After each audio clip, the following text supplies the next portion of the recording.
Good day. I want to talk about enriched uranium in Fallujah, Lebanon and Gaza, and ask the International Atomic Energy Agency and the military of the world, what is the source of this enriched uranium? For myself, for those who know me, I'm a former member of the UK Department of Health Committee examining radiation risk from internal emitters, and also the Ministry of Defence of the United Kingdom Depleted Uranium Oversight Board. I've studied the health effects of depleted uranium and indeed uranium weapons for many years, and I've written a number of scientific papers on the issue that have been published in the peer-reviewed literature. You won't find any of that on the descriptions of me in Wikipedia, by the way. Around about 2010, I did some studies of Fallujah with some colleagues from Iraq, and I established as a result of an epidemiological questionnaire that there were high levels of cancer and congenital malformation in babies and an alteration in the sex ratio at birth, which is a sign of genetic damage. Well, this is continuing. The question is, what caused it? Well, the studies that I did on human hair from Fallujah, from the hair of mothers and fathers, established that the main likelihood was that it was enriched uranium. And this was very unusual because we were expecting depleted uranium.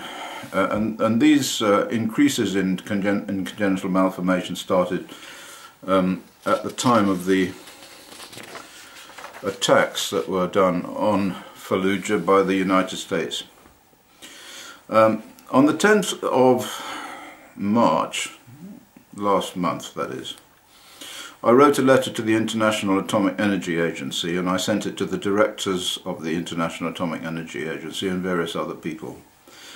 And my letter drew attention to evidence of a cover-up in 2012 by the Iraqi Ministry of Science and Technology of the existence of dangerous radioactive contamination in the area of Fallujah. This study by the IMST provided a report in 2012 which was leaked to me, which could easily be shown to contain results that were scientifically absurd.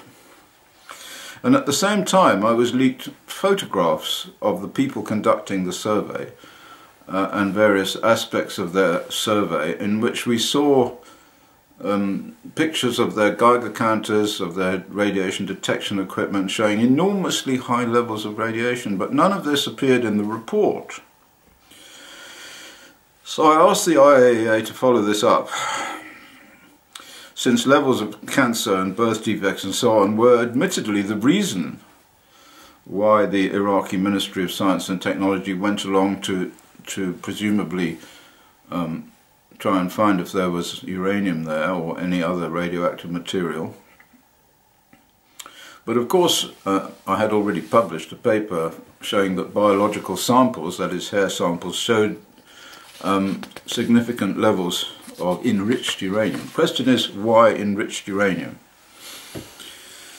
The study itself was in Arabic, but I had it translated. It contained impossible results for measurements made with 3 different instruments. So they went along with 3 rather primitive, I have to say, instruments, but accurate instruments to measure radioactivity. 2 of them measured the radioactivity in counts per minute. You know, when these things go measure radioactivity, they go beep, beep, beep, beep, beep, beep, beep, beep, beep, like that. Each one of these is a radioactive disintegration as registered by the chamber of the Geiger counter or the scintillation counter. So 2 of them measured counts per minute, and the third one they calibrated it to measure dose rates. And what we see in the tables are counts per minute alongside, in 2 columns, alongside the dose rates in the 3rd column. Now the point is, counts per minute is directly related to dose rate. So if you have 3 counts per minute, it's got to be, let's say, 6 microsieverts or nanosieverts or something. The point is that they're both connected to each other.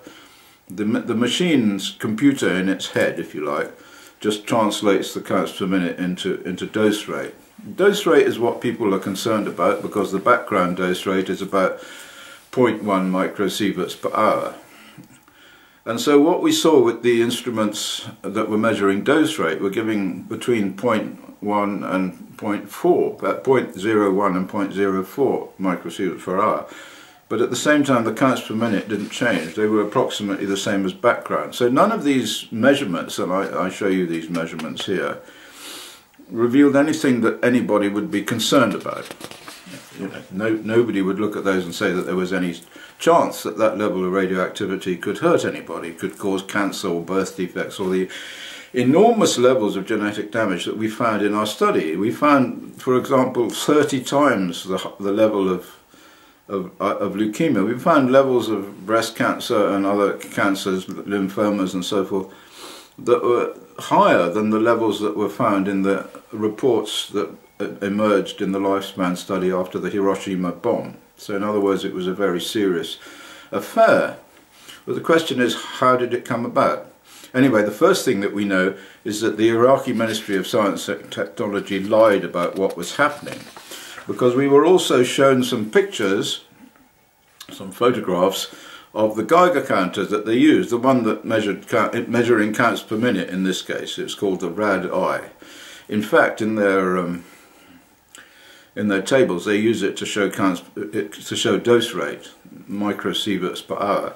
But in these pictures, it's showing counts per minute. And one of the pictures shows 1,500 counts per minute. One of the photographs here shows 1,500 counts per minute. And the other one shows overload, which is more than, in this case, 10,000 counts per minute. But they're allowed to set what overload is. But anyway, 1,000 counts per minute is 37 times background, so it's not something that you would care to be around. And in fact, they obviously thought that as well, because they pasted up a notice on a fence, and here they are pasting up a notice on a fence, showing where the survey team showed that people shouldn't approach the fence or approach the area because it was radioactive. And in the background of this picture you can see a hole in the wall there with a sort of shading on it, which I know from my visits to Iraq are a hole caused by a depleted uranium penetrator, or maybe just a uranium penetrator, or maybe some new weapon. We don't know. But what we found was not depleted uranium. We found enriched uranium in the hair of the mothers of the children with congenital malformations. Now, let's move forward to Gaza. Lots of horrible bombing been taking place in Gaza recently, but in 2021, before the recent IDF attacks, there were other IDF attacks. In 2014, round about then, there was, in 2008, there were attacks. And in 2021, some enterprising scientists went along to Gaza and they collected 66 samples, and they measured radioactivity in these samples. These were samples of soil, they were samples of sand, they were samples of recycled building material, because they had to recycle their building material in Gaza because the Israelis do not allow them to import anything. So they build their things with bits of stuff that had been broken down or stuff that was destroyed in the previous war or so forth, you know. So anyway, they looked at these samples and they measured various isotopes. The one that I was interested in, though, and they measured lots of natural background radiation isotopes like potassium-40 and radium and so forth. And they also measured uranium, but they measured uranium as two isotopes. They measured uranium-238, which is the main one that you find when in a sample of natural uranium, and they measured uranium-235, which is the one that gets extracted by, for example, the Manhattan Project, or when they were making the bomb that they dropped on Hiroshima. And now, of course, the Iranians are supposedly enriching uranium at these centrifuges, and of course Israel has a system for enriching uranium, and so does Russia, and of course the United States, and certainly Great Britain. So countries that have a nuclear industry, they have to have enriched uranium, and so they make machines to enrich the uranium by removing the lighter element from the heavier element by centrifuges and various other processes.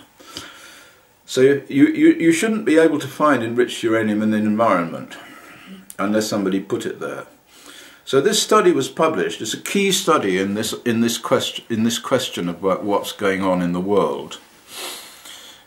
It was published in a very prestigious journal called Nature Scientific Reports, and it's by Abd El-Qadir, T. Shinonaga and M. Sharif, and it's called Radiological Hazard Assessments of Radionuclides in Building Materials, Soils and Sands from the Gaza Strip and north of the Sinai Peninsula.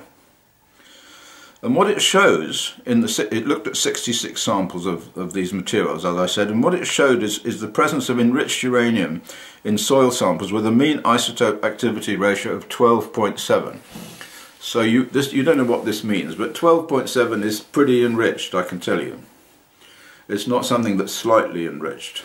Of course, it's not something you can make a bomb with, but the question is, how did it get into the environment? There's no argument about the fact that it's there.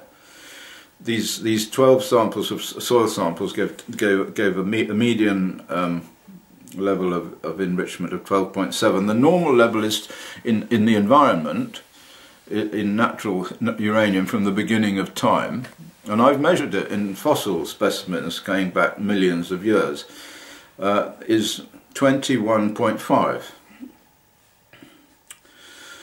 So, as I say, this stuff shouldn't be there, and it's enriched, and it's only nuclear states with technologically advanced machinery that can own enriched uranium. And as an interesting control, the samples from the Sinai did not show an enriched signature, so all the material was local to Gaza. The authors were quite neutral about this, in fact, although they did make a statement about it, which I'm going to read to you because it's pretty important here. They wrote, activity ratio of 238 to 235 uranium in soil samples from the Gaza Strip. They write, natural uranium consists of the long-lived radioisotopes, namely U-234, 235 and 238. They say, in natural uranium, the activity ratio of 238 to 235 is reported as 21.5. In the present study, the activity ratio of 238 to 235 was determined by gamma-ray spectrometry for 24 soil and sand samples collected in the Gaza Strip to understand their character. The activity ratio of 238 to 235 was found as the mean value of 13.2 plus or minus 2.8 and a median value of 12.7, implying that the soils contain some enriched uranium. In a previous study, they write, enriched uranium was observed in crater soil samples collected during the war in the Gaza Strip in 2008. This study reported a mean mass ratio of 3 samples based on 12 measurements as 116. That relates in their terms, activity terms, to 18. So they found 12.7. This other study, which incidentally we'll find is my study, okay, found 18. And the normal value is 21.5. So we can say that something's up. In fact, they write, it can be assumed that the enriched uranium found in this study also contains spread materials into the atmosphere in the Gaza Strip in relevant events. Well, the only relevant events that we can think of are the bombing of the Gaza Strip by the Israelis in 2008, 2014, and of course they're doing that now as well. But so this is from the 2008-2014 bombing, because this was done in 2021. So now, the previous study referred to in the Nature paper was a study which Green Audit carried out in 2009. That's me, Green Audit. Not only me, but I did this study with the help of some doctors in Egypt that managed to get me the samples. They sent me the samples through a smuggling route through Ireland, in fact, because the British government wouldn't allow me to go out there and collect these samples at the time. They refused to allow me to get a visa to go to Egypt. Though I bought the ticket and everything anyway. And I had a presentation, not introduction letter from doctors for the environment and all sorts of posh people. But anyway, the British government said no. So I had a look at these samples and I sent them to various laboratories that I work with to analyse what was going on. And they showed the presence of uranium. as these people in the Nature paper pointed out. So we found a uranium activity ratio of 18 then in 2009 when I published that study. Now, this then leads us to another study that I carried out in the Lebanon. This is very interesting. In 2006, I obtained samples from bomb craters in Khiam, which is in the southern Lebanon, and an ambulance air filter from Beirut. And I analysed those again for uranium isotope ratios using inductively coupled plasma mass spectrometry and also alpha spectrometry, so two different laboratories again. And they all gave the same results, was enriched uranium. In this case, the isotope activity ratio from the Lebanon, from the crater sample, was 16.9. So we've got 18, remember, now we've got 18 in Gaza, we've got 16.9 in the Lebanon, but in this case it was taken from near where the bomb actually fell, or the missile. And we also examined an ambulance air filter from Beirut. And in Beirut there was an enormous bomb which fell on a bunker and killed everybody inside the bunker. And we got hold of an ambulance filter. I sent my colleague out there, he went out there to look into this at the request of a Lebanese academician called Ali Al-Kabaisi, professor. And this professor had reported in a local newspaper, or in a Lebanese newspaper, that he found radioactivity at the site of the bomb crater. So we obtained the filter from the ambulance, and we looked at the radioactivity in the filter, and we found enriched uranium, but we also found particles, hot particles. We have a method for doing this in which you put the filter on a little piece of plastic, and it shoots alpha particles into the plastic, if it's an alpha emitter, which uranium is. And then you can etch those plastics and look under the microscope to see the nature of the decays from the particle. And so we found that this was a little particle of uranium. You can work that out from how many decays you get per second or per day or whatever. You have to leave it there for quite a long time, because uranium is quite a weak alpha emitter. Now, the presence of enriched uranium, then we wrote up in a paper, and that was picked up by well, not a colleague, but somebody who was interested in my work, a very famous reporter called Robert Fisk.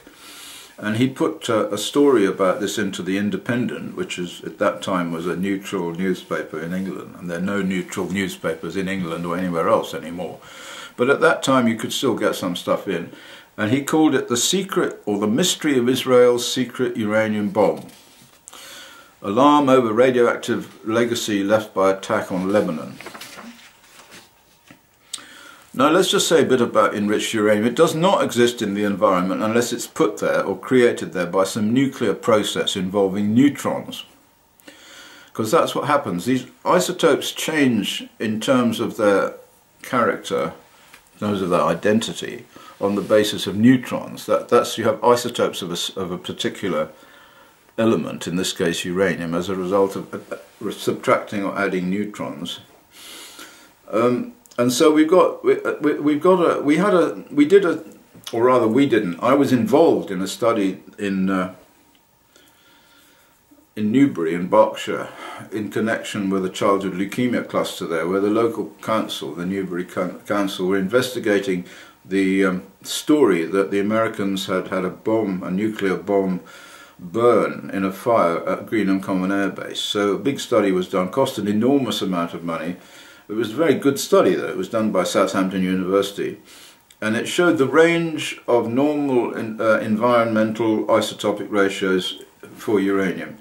And what it showed is that anything between 21, well, this is for 400 samples that were taken all around the area there, that results for natural uranium ranged from 21.45 to 21.55, right? So in other words, the measurements we were finding, 18, 16.9, 12.7 and so on, were clearly something that was real. So where is it from? Well, it's found. We know what we know is it's found in environmental samples from Gaza 2009 and 2021, Lebanon 2006, Fallujah 2012, and tracking back to 2003. And we know that it's increasing. So in other words, becoming more enriched. And we know that for Gaza and Lebanon, it's for areas where Israeli bombs or missiles were used. And we know that the crater in Lebanon, because Ali al-Kubaisi measured it with a Geiger counter, was radioactive at the time of the explosion, slightly after, but it decayed away over a few weeks. We also found later, as a result of a paper study that was written for the Lancet, as it was found in the kidneys of a United Kingdom soldier who served in the Balkans, in the Balkan War, a chap called Ballardy. I mean, I got in touch with Ballardy, and he explained what it was they had done, but he was a little bit cautious about it all. So taken together with all of this stuff and putting it all in a bag and shaking it, it's clear that some secret weapon exists that either employs or produces enriched uranium, U-235. That's the question I put to the IAEA. Now, now I want to turn to a very interesting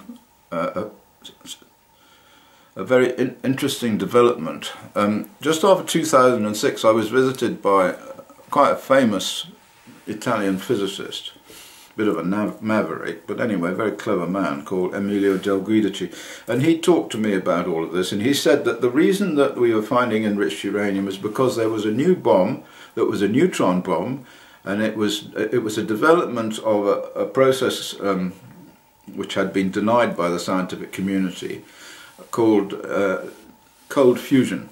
And he said that if you take deuterium and you dissolve it or react it with uranium, and then you fire it at a solid substance so that it gets compressed, the deuterium in the interstices of the uranium fuse and undergo a fusion reaction, like these reactions they're all trying to do now to recreate the sun in a bottle, but not successfully. And there's a very quick fusion reaction which produces an enormously powerful electromagnetic pulse, a load of neutrons, and immense heat, and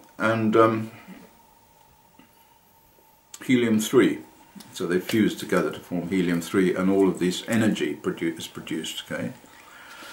And later on, and this I didn't know, I only discovered a year or so ago, is that he wrote a book about this called The Secret of the Three Bullets. At the time that I met him, I was involved also with an Italian TV company, like Channel 4 company, called Rai News.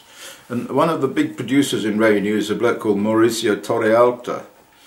And Torrealta was interested in this subject of the secret weapon.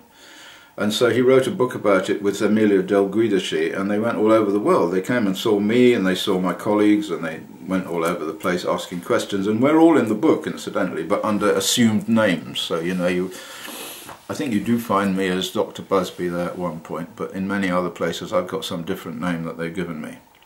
So this is a story about what I'm talking to you about. Anyway, Del Guidici died mysteriously some months before the book was published. But as a basis for what I'm telling you, this was a very, very important source. I don't propose here, because it takes a bit of time, we don't have a lot of time, to outline my own ideas on the weapon. It's quite complex physics, so we don't really have enough time to discuss it. And I've written elsewhere about some possibilities. And it's also discussed in The Three Bullets. What we know is that enriched uranium on the battlefield points to the use of some weapon that either employs it or produces it. It is technically only possible for its origin in Gaza and the Lebanon to be the Israeli use of a new weapon.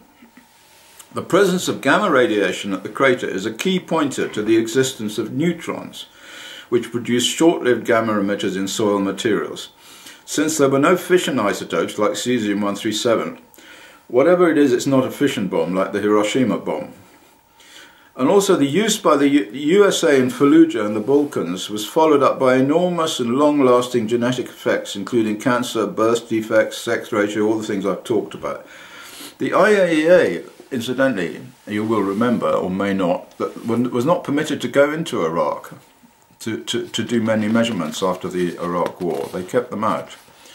Because if they had done so, they might have discovered, or someone might have discovered, that there was a problem, that there were some strange radioisotopes there that could only come from neutrons. So my letter to the IAEA requests a follow-up of this issue. And uranium is increasing in the environment everywhere. I know this because I have access to the, or under Freedom of Information Act, I can get the details of the uranium levels in the air at Aldermaston in Berkshire, where they were forced in the 1990s to put filters all around the site and far away from the site too, to show that they weren't poisoning everybody that lived nearby. Of course they are poisoning everybody that lived nearby. And I was involved in a number of court cases where these old ladies cut the fence and said, you know, we're going to stop you doing this. So I went in as an expert witness. Now lastly, one very interesting thing is that the International Atomic Energy Agency published a report on uranium in the environment this year. It entirely fails to mention anything about enriched uranium in the environment. So what I would say is there is an institutional and IAEA cover-up of a secret nuclear weapon.